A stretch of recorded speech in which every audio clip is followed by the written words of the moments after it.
Greetings, my friends, and welcome to the first episode of my questions. If you're new around here, make sure to subscribe so you can get all the next episodes. I must not be the only one who have asked this question or questions about languages.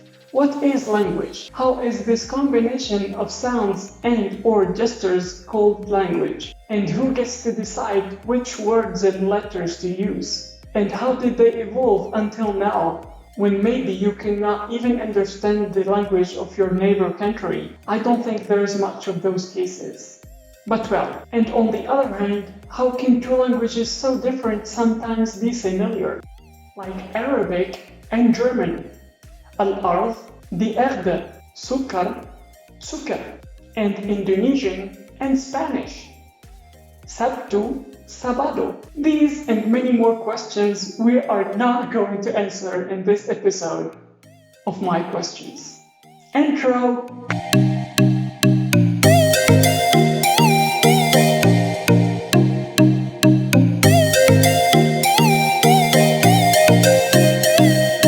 Let's talk history.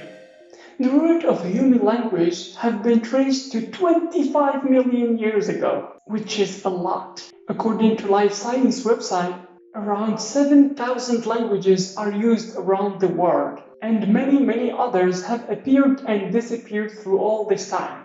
And this is a huge number. Imagine, each one of these languages has its own words, sentences, meanings, and tenses. But these languages may be very old or only cover the small geographic area. And because time doesn't allow us to go through them all, we are going to jump some centuries. During all this time, humans have evolved. Their brains have evolved, and their cognitive functions have increased. All the cells that were once trying to figure out what to eat and how to eat it became free to think about how can someone express his or her ideas in a better way.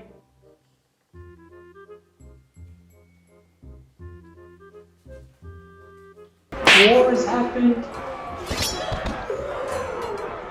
Some other populations traveled from a continent to another. And some whole populations with their cultures just disappeared.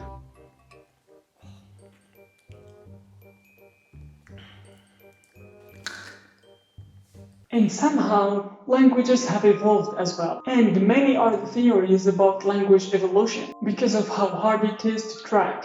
Because words just fly in the air and don't leave fossils like animals or our ancestors. But don't worry guys, we have something to work with. We have results and consequences of this evolution, which is modern languages.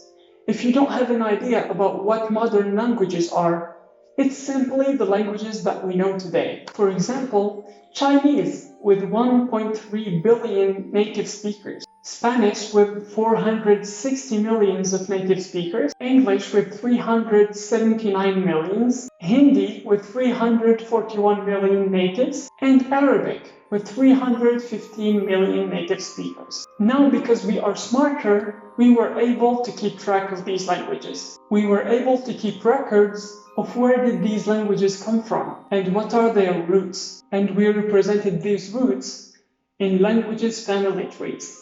The tracing of these trees uses the same methods as the ones used in biology and epidemiology. So instead of looking into viruses' DNA, we're looking at words. According to Mr. Quentin Atkinson, a senior teacher in the University of Auckland, New Zealand, he said, "We've looked into more than 200 meanings and basic vocabulary terms like hand, foot, mother or father across over 100 Indo-European languages. By Indo-European languages, we mean Polish, French, German, English, all of these belong to this family. And they have showed similar forms, which kind of explains the similarities we talked about in the intro. As another example, 5 in English, 5 in German, 5 in Swedish, and 5, I think, in Dutch. But there is, I believe, another kind of similarity, and that is due to some influence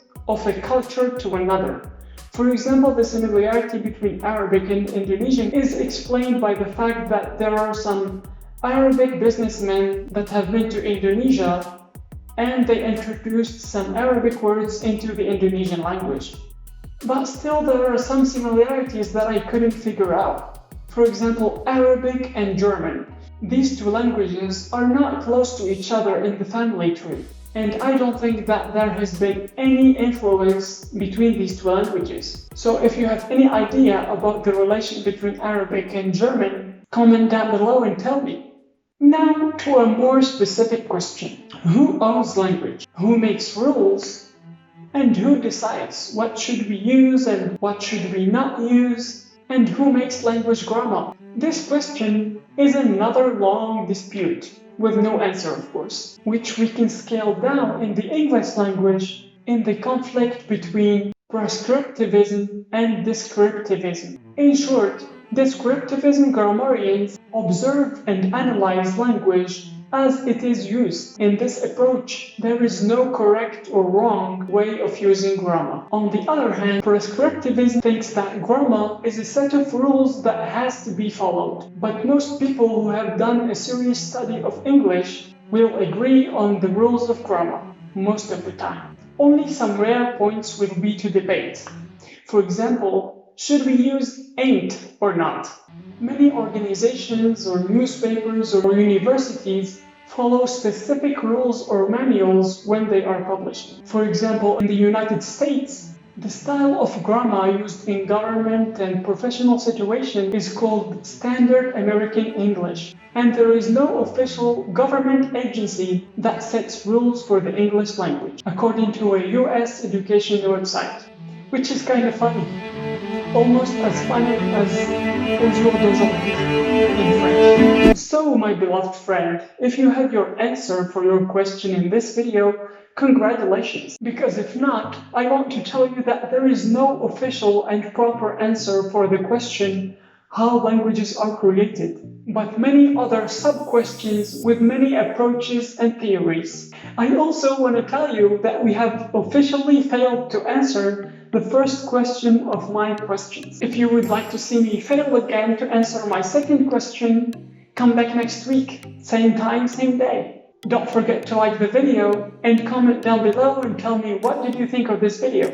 And also, don't forget to check the links down below to know more about the topic or just to check the facts that I have stated. I really hope you liked the video.